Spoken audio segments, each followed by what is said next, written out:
Man-Eater of Pegepalyam, from the Book of the Call of Man-Eater, written by Sir Kenneth Anderson. This is not a complete story of the exploits and downfall of a man-eating tiger, because the tiger of which I am telling was very much alive at the moment of writing. There is an official record of it, having killed and eaten 14 persons, although unofficially its tally of victims is said to amount to 37 men, women and children. Of this unofficial estimate, about half had actually been wholly or partially eaten, the remainder being just mauled by the animal's claws. The official record considers only individuals killed and eaten, and not those mauled. This accounts for the discrepancy between the official and unofficial death rolls. The interesting feature of the story I am about to tell is that I believe this tiger to be the same animal of which I wrote in an earlier book, in a story entitled The Mauler of Rajnagara.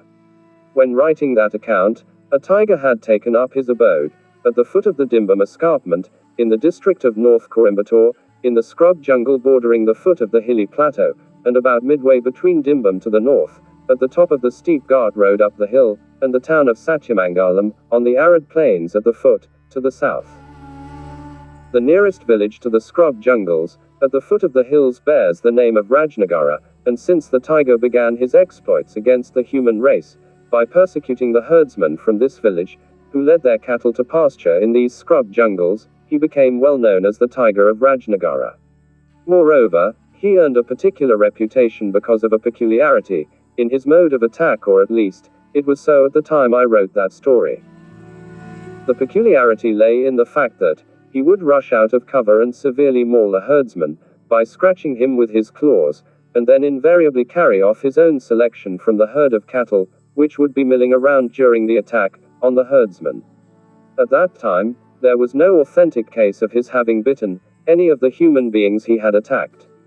1 or 2 persons were listed as missing, and it was presumed the tiger had devoured them, but there had been no definite evidence to corroborate that presumption. All that was known was that this tiger always mauled his victims by clawing them, not by biting. This peculiar habit gave rise to a universal belief that he was an animal that had been wounded in the face or jaw, in such a way as to prevent him from biting. At the same time, it was found that he generally made a very hearty meal of the cattle he killed after mauling their herdsmen, which proved that he could bite and eat perfectly well when he was so disposed. Altogether, it was a most unusual and peculiar case, which has never been satisfactorily explained or proved, although many were the ingenious explanations put forward to account for this habit. I have related how I tried to shoot this tiger, and how I failed. He was a most elusive animal. Finally, I returned to my home in Bangalore, leaving the Mauler of Rajnagara the undisputed winner of the first round of our encounter. I sincerely trusted the time would come when there would be an opportunity for staging a second round, when I hoped for better success. A few friends and well-wishers have since written to me, inquiring if there is any sequel to that story. An old acquaintance of mine, Joe Kearney, went as far as to send me a cablegram from Los Angeles, California, stating he was looking forward to further developments regarding this particular tiger.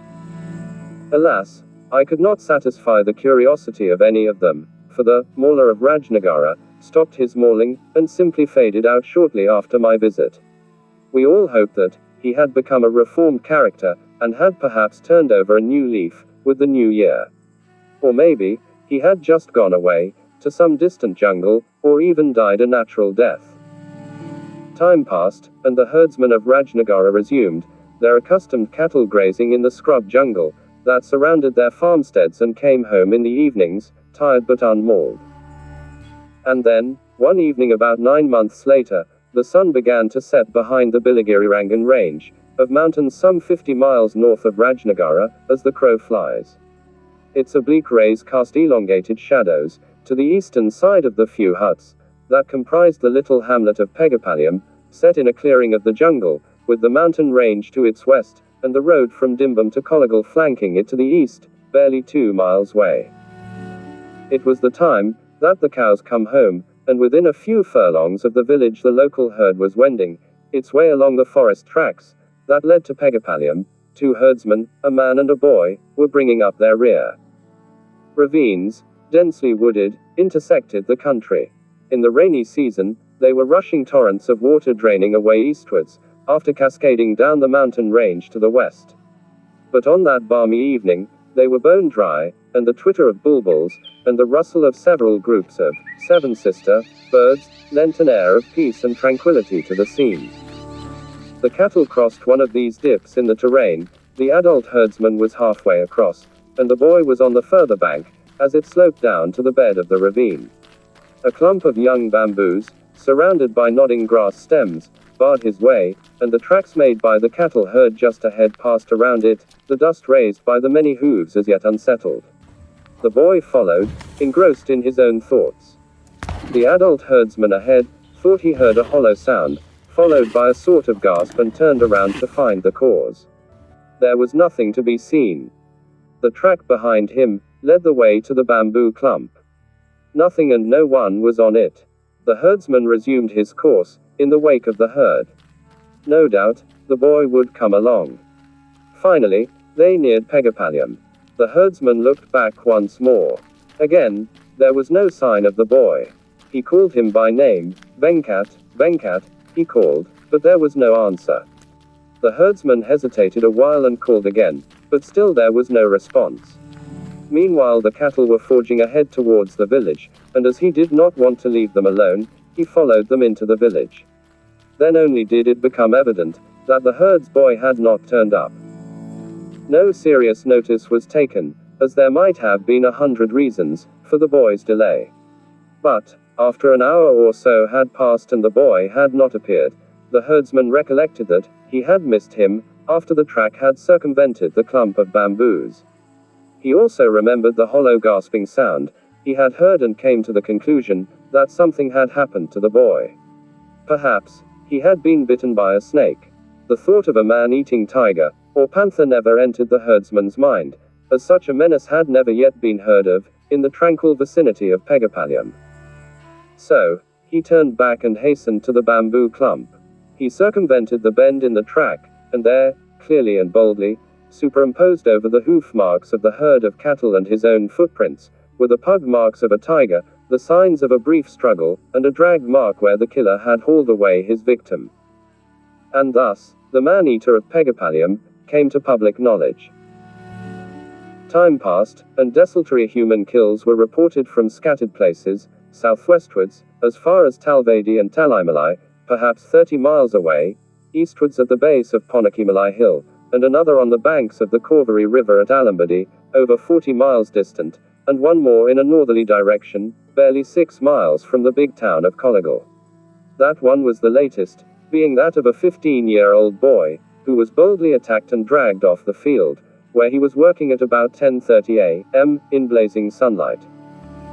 A significant fact about this man-eater is the information that was brought in on the occasion of a kill that occurred some 3 miles from the spot where he had taken his first victim, the herd boy of Pegepalyam. 3 men were traversing a cart track that led into the jungle and had formerly been used by carts for extracting felled bamboos from the forest. Because of the activities of the man-eater, such felling operations had been almost suspended, and when people entered the jungle, they only did so if it was imperative, never alone and always in broad daylight. These 3 men had urgent business, which accounted for their presence, their number, and the time of day, which was just before 2 in the afternoon. They had eaten their midday meal at Pegepalyam, and had almost reached the destination. They expected to be back by 3:30 p.m. at the latest. Suddenly and without warning, a tiger sprang onto the track, just ahead of the leading man.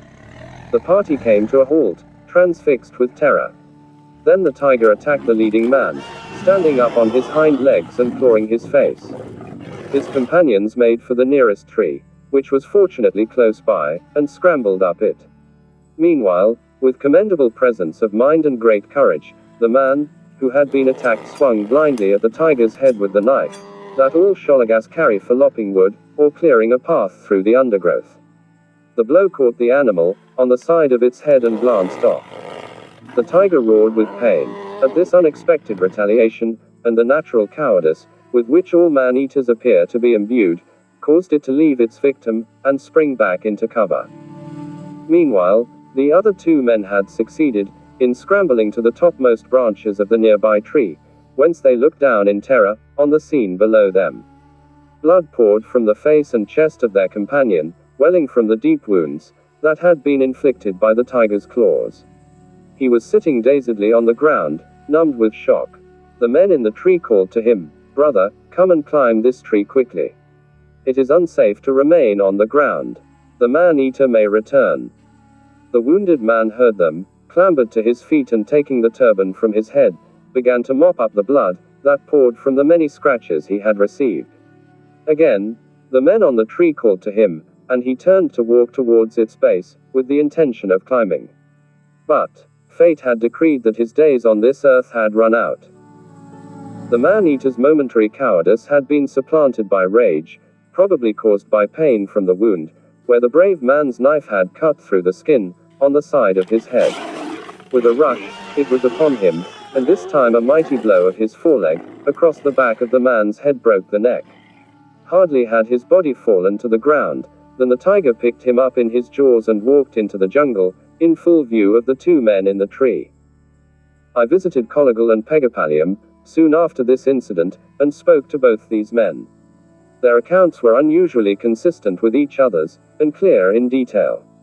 They both agreed that, on both occasions, when the tiger had attacked, he had done so primarily with his claws and not with his teeth. Memory rushed back to me. Could this be that elusive tiger, the mauler of Rajnagara, that had beaten me at the first encounter, grown bolder with the passage of time and become a confirmed man-eater, to appear now as the man-eater of Pegepalyam? The evidence of the two men appeared to indicate the likelihood that this tiger was the same animal. I took a lot of trouble in pursuing my inquiries on these lines, not only at Pegepalyam itself, but at one or two of the nearer hamlets, where this animal had claimed his victims, and also with the forest department at Kollegal. A number of the human victims had been recovered, before the tiger had completely eaten them. All had been clawed, but they had also been bitten. There was no conclusive evidence that the tiger killed only by clawing, as had been the method of attack by the mauler, and in any case, the actions of clawing and biting would both take place on any carcass in the normal process of a tiger eating it. My first visit to Pegepalyam lasted only a week, but the man-eater did not touch any of the 3 live baits I offered. Nor was there any news of him whatever during that period. Duty called, and there was no excuse for extending my leave. I returned to Bangalore. Since then, as I have indicated, the man-eater has killed again, a 15-year-old boy in broad daylight and in an open field, with the big town of Kollegal only 6 miles away. This time my son, Donald, is going after him and hopes to have more luck than I did. We would both like to know very much if the man-eater is the mauler of which I have told you, although there seems no possible way of proving this point, unless Donald succeeds in finding some reason for the quite unusual habit the mauler had of attacking with his claws rather than his teeth. If he succeeds, Donald will have certainly unraveled a most intriguing jungle mystery. And as I think these thoughts, these pages and this handwriting once again fade from sight. In imagination, I see the roaring flames of a campfire before me, from which cascades of sparks shower fitfully into the darkness, while a thick spiral of smoke curls upwards to the sky. It is a clear night, but few of the myriad stars that spangle the sky are visible owing to the glow from the campfire. With all its vigor, the flickering light is only able to dispel the shadows for about 15 yards around me. Beyond is blackness, intense, silent and all-pervading, like some solid substance, covering and enveloping everything, the blackness of a jungle night, a blanket of velvety gloom. Yet more smoke curls from the bowl of my pipe as one puff at it contentedly. The smoke rises to merge with the smoke from the flames and finally disappears in the flickering, fitful radiance from the fire, with its comforting though slightly oppressive heat. Silence broods around me, broken only by the crackle and hiss of the flames.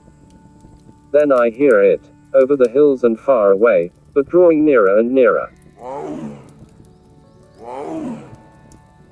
It is the call of a tiger.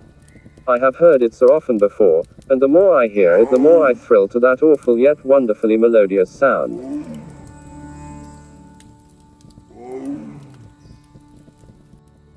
There it is again. The tiger is drawing nearer, ever nearer.